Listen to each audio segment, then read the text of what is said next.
ॐ ज्ञानतिमिरान्धस्य ज्ञानञ्जनशलाकया चक्षुरुन्मिलितं येन तस्मै श्रीगुरुवे नमः। नमो विष्णुपादाय कृष्णप्रेष्ठाय भूतले श्रीमते भक्तिवेदान्त स्वामिन्निति नामिने। नमस्ते सारस्वती देवे गौरवाणी प्रचारिणे निर्विशेष शून्यवादी पाश्चात्य देश तारिणे। नमो महावदन्याय कृष्णप्रेमप्रदायते कृष्णाय कृष्णचैतन्यनामने गौरतुसे नमः। जय श्री कृष्ण चैतन्य प्रभु नित्यानंद श्री अद्वैत गदाधर शिवासादि गौर भक्त वृंद। हरे कृष्णा कृष्णा कृष्णा हरे हरे, हरे राम राम राम हरे हरे। हरे कृष्णा। आप सभी भक्तों का हार्दिक स्वागत है आज के राम कथा में। हम लोग चर्चा कर रहे हैं श्री वाल्मीकि रामायण और इसका पहला स्कंद बालकांड और चैप्टर नंबर 47। किंग सुमति अप्रोचेस विश्वामित्र। सुमति विश्वामित्र को अप्रोच करते हैं। तो अभी तक प्रसंग चल रहा है विशाला पुरी में, विशाला शहर नगर में भगवान रामचंद्र और लक्ष्मण को विश्वामित्र मुनि वहाँ के इतिहास का वर्णन कर रहे हैं। वो वही स्थान है जहाँ पे समुद्र मंथन होने के पश्चात दैत्यों का जब वध हो गया तो माता दीति तपस्या करने के लिए आती है और 1000 वर्षों तक तपस्या का उन्होंने संकल्प लिया था, व्रत था। इंद्र भी आते हैं, सेवा करते हैं और जब 10 वर्ष बचते हैं तब एक घटना घटित होती है कि अशुद्ध अवस्था में होने के कारण इंद्र दीति के गर्भ में प्रवेश करके उनके जो गर्भ को 7 भागों में काट देते हैं, जो कि बाद में फिर 7 मारुत के रूप में विख्यात हुए। और दीति के तपस्या के बल पे वो, हालांकि दीति के पुत्र थे यानी दैत्य होने चाहिए थे, लेकिन उनको देवताओं का दर्जा मिला। वो देवता गण बन जाते हैं और 7 अलग अलग डायरेक्शन के कंट्रोलर बनते हैं इंद्र को सहयोग करने के लिए। इस प्रकार से ये प्रसंग यहाँ तक हम लोग चर्चा किए थे। तो अब आगे 10 नंबर श्लोक तक चर्चा किए थे, इसमें वर्णन किया।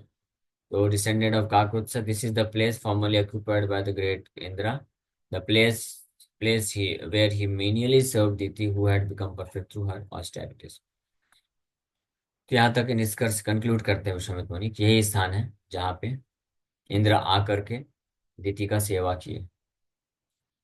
इक्ष्वाकौस्तु नरव्याघ्र पुत्र परम धार्मिका अलम्बुस्याम उत्पन्नो विशाल इति विश्रुतः। O tiger among men, Ikshvaku's son was extremely dharmic. Born to Alambusha, he was famous as Vishal. So अब दूसरा इतिहास वर्णन कर रहे हैं। वो इतिहास कंप्लीट हो गया तिथि के पुत्रों का जो है, वो भी इसी विशाला नामक शहर में, नगर में हुआ था। और उसके पश्चात इक्ष्वाकु डायनेस्टी, जिसमें भगवान रामचंद्र भी आते हैं, उनका वर्णन करना प्रारंभ कर रहे हैं। इस सिटी पुरी से क्या संबंध है। तो इक्ष्वाकु के एक पुत्र बहुत धार्मिक हुए, परम धार्मिक। बॉर्न टू अलम्बुशा, अलम्बुशा से उत्पन्न, उनका नाम विख्यात हो विशाल, विशाल नाम से प्रसिद्ध हुए। आई थिंक उनके नाम से ही विशाला पुरी नाम पड़ा हो। तो यहाँ पे विशाल इक्ष्वाकु के एक महान धार्मिक पुत्र का वर्णन करने जा रहे हैं। So Lord Rama's second question to sage Vishwamitra was, which royal dynasty resides in Vishala? The sage begins to answer that question from this verse. तो भगवान रामचंद्र विशाला के इतिहास के बारे में पूछे और फिर कौन सी डायनेस्टी, वंश परंपरा विशाला में रहती है, इसका पूछते थे। अब इसका वर्णन करना प्रारंभ कर रहे हैं विश्वामित्र मुनि। तेन चाशीदिह स्थाने विशालेति पुरीकृता विशालस्य सुतो Rama हेमचंद्रो महाबला। A city named Vishala was constructed by him in this place. O Rama, Vishala's son was Hemachandra of great strength.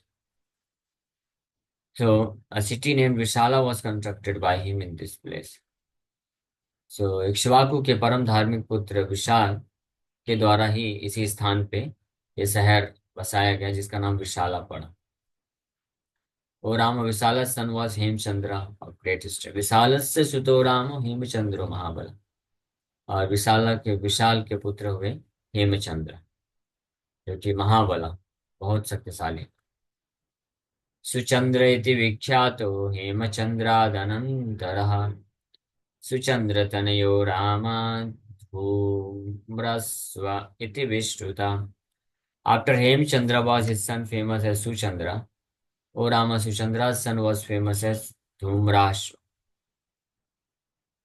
तो हेमचंद्र के पुत्र हुए सुचंद्र और सुचंद्र के पुत्र हुए विख्यात हुए धूम्राश्व के नाम से विख्यात हुए।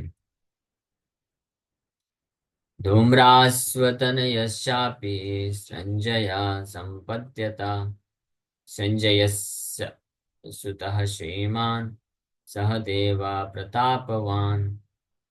Sanjay was Dhumrashva's son. Sanjay's son was beautiful and powerful Shahadev. तो संजय के पुत्र धूम्राश्व हुए। नहीं, धूम्राश्व के पुत्र संजय हुए और संजय के पुत्र बड़े ही सुंदर और शक्तिशाली सहदेव हुए। कुशाश्व सहदेवस्य पुत्रः परमधार्मिका कुशाश्वस्य महातेजा सोमदत्तः प्रतापवान। हाँ, तो सहदेव के पुत्र परम धार्मिक पुत्र सहदेव के कुशाश्व के नाम से विख्यात हुए और कुशाश्व के पुत्र सोमदत्त जो कि बहुत ही शक्तिशाली और प्रतापवान तेजवान हुए। ये डायनेस्टी रॉयल डायनेस्टी का वर्णन कर रहे हैं। सोमदत्तस्य पुत्रस्तु काकुत्स्थ इति विस्तृतः। सोमदत्त के पुत्र हुए काकुत्स्थ काकुत्स्थ जिनके वंश प्रणाली में फिर रामचंद्र भगवान भी आगे प्रकट होते। तस्य पुत्रो महातेजः सम्प्रत्येष पुरीमिमाम् आवसत्यमरप्राख्या सुमतिर्नाम दुर्जया। Currently his son named Sumati lives in this city. Oh. He is filled with great prowess and is unconquerable. He is as good as an immortal. तस्य पुत्र महातेजा संप्रति एष पुरी इमाम अवसति अमर प्राख्या। और काकुत्स्थ के पुत्र सुमति एट प्रेजेंट इस सिटी में निवास करते, इस शहर में भी रहते हैं। वो बड़े शक्तिशाली हैं और दुर्जय है, वो जीत पाना बहुत कठिन है। He is as good as immortal. अमर प्राख्या, वो अमर है एक तरह से। इक्ष्वाकोस्तु प्रसादेन सर्वे वैशालिका नृपा दीर्घायुषो महात्मानो वीरवंता सुधार्मिका। By Ikshvaku's mercy, all kings residing in Vishala have had long lives. They were greatly intelligent, powerful, and very devoted to dharma.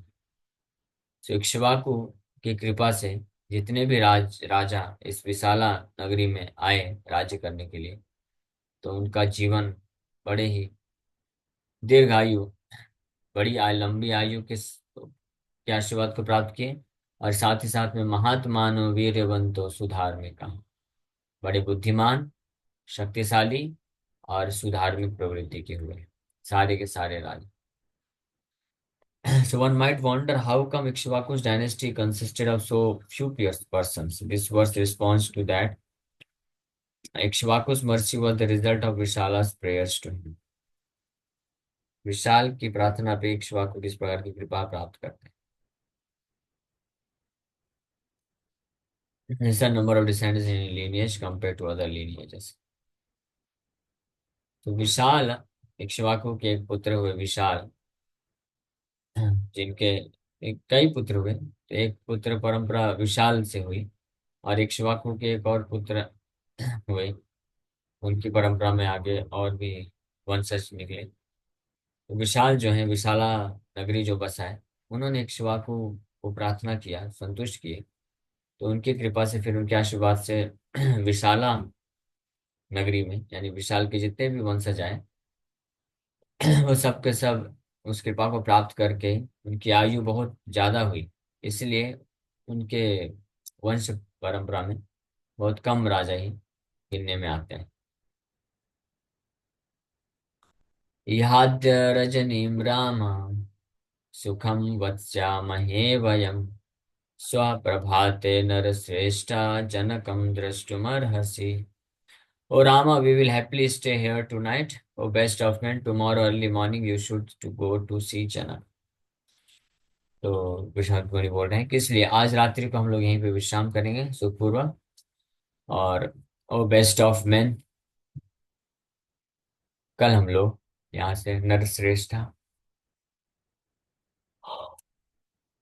कल सुबह सुबह हम जनक महाराज को देखने के लिए चले, यानी मिथिला में प्रवेश करने वाले नेक्स्ट राज्य। तो ये बहुत लंबी कथा हो गई। जब से भगवान रामचंद्र निकले सिद्ध आश्रम से, अगर आपको याद होगा, तो ये विश्वामित्र मुनि दशरथ नंदन रामचंद्र को अयोध्या से लेकर आए, तारकासुर का वध कराते हैं, सुबाहु का वध कराते हैं, मरीच को तो दूध फेंक देते हैं। और फिर उसके पश्चात इस प्रकार से उस जंगल को इन असुरों से मुक्त करा करके फाइनली अपने आश्रम सिद्धाश्रम में लेके आते हैं। वहां पे रात्रि विश्राम करते हैं। वहां पे ही एक्चुअली इनका वध कराए थे, सॉरी, ताड़कासुर का वध करा के सिद्धाश्रम आते हैं। वहां पे सुबाहु मारीच का को डिफीट कराते हैं। और फिर उसके पश्चात वहां से निकलते हैं मिथिला की ओर। मिथिला में एक यज्ञ होने वाला है, उसका दर्शन कराने के लिए। तो वहां से जब निकलते हैं तो पहले सोन नदी के तट पे आते हैं, वहां का इतिहास का वर्णन करते हैं। फिर उसके बाद उसको क्रॉस करके गंगा नदी के तट पे आते हैं। गंगा का इतिहास महिमा 4-5 अध्याय तक चलता है। उसके बाद गंगा को क्रॉस करके जैसे ही उस पार पहुंचते हैं तो ये विशाला नगर में पहुंच जाते हैं, जिसका इतिहास अब वर्णन किया जा रहा है। अब यहाँ एक रात्रि रुकने के बाद सुबह सुबह यहाँ से अब निकलेंगे तो अब डायरेक्ट मिथिला पहुंचेंगे जनक महाराज को देखने के लिए। सुमतिस्तु महातेजा विश्वामित्रम् उपागतम् श्रुत्वा नरवरश्रेष्ठा प्रात्युत गच्छन् महायशः। When Sumati of great prowess and extensive fame heard that Vishwamitra had arrived, the best of kings set out to meet him.